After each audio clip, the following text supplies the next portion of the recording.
عصام بيه رفعت، تقريبا نقيب المهنه الموسيقيه الفنان اشرف زكي. نقيب المهنة التمثيلية. المهن التمثيليه، اه. نقيب الممثلين الفنان اشرف زكي تواصل مع عصام بيه. و عصام بيه مين؟ عصام بيه رفعت اللي هو شاركنا في اه. مجموعه عداله. مديريه امن الجيزه، ومديريه امن الجيزه ارسلته الى محكمه القاهره الاقتصاديه علشان يوقع على نموذج الحبس الخاص بالحكم اللي صدر ضده.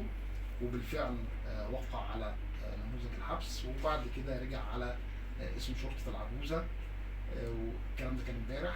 وصباح اليوم تم ترحيله الى سجن وادي النطرون علشان خاطر يقضي مده العقوبه المقضيه. حقيقة غريبة جدا القصة ديت، يعني غريبة في ان فنان كبير زي فنان احمد فلوكس يعني المشاكل دايما مرتبطة باسمه.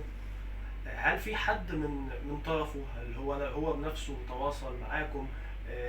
قال احنا ممكن نحل الموضوع؟ وهل اصلا الحكم ممكن يكون فيه درجة من درجات